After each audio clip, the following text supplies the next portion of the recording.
Ayan,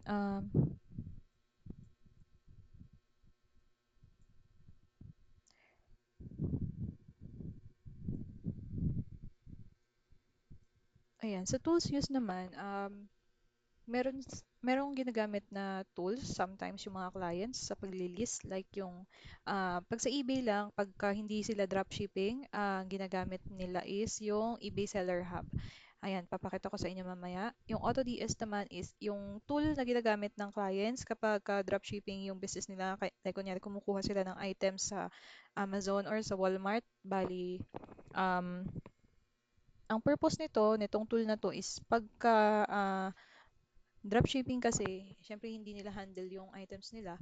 And yung quantity ni Amazon, kunyari, is 100 pieces. Pagka may mga nabebenta doon, syempre nababawasan. Pag walang tool, magmamanual kayong mag-check araw-araw kung ilan na lang yung natitira kay Amazon para makasure na pag nakabenta kayo, meron kayong ibibigay sa mga customer. Dito sa AutoDS, automatic siyang nag-a-adjust. Kung ilan na lang ang stock ni Amazon, a-adjust siya ng automatic sa store ng client. So, yun yung purpose niya. So, ayun, yung need nyo rin pag-aralan yung sheet or Notion. This is for listing trackers. Bali, dyan nilalagay ng clients yung mga details about sa mga items niya. Sometimes na sa ano naman yan. Sometimes Google Drive, ganyan. Doon nila nilalagay. Ayan. So, pro tip, use title builders and eBay keyword tools. Sometimes gumagamit si client ng tinatawag na eBay keyword tool or yung Terapic. So, siya yung doon nyo pwedeng makita yung mga most used na mga keyword na pwede nyo ilagay sa title ng listing ni client. And ayan, so yun, follow din natin kung ano yung preferred title format ng client. Meron yan.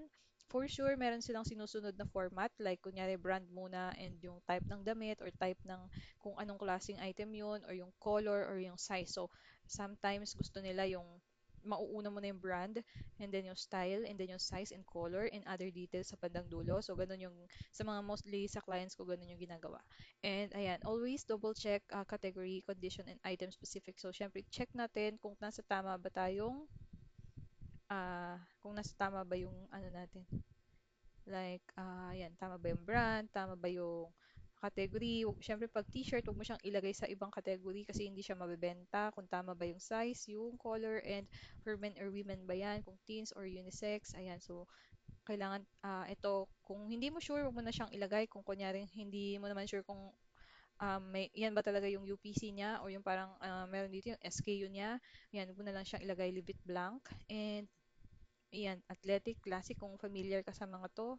Yan, pwede mo siyang ilagay. Short sleeve or long sleeve or 3/4. Ayan, ganyan lang naman. So, make sure lang na tama and dito yung description.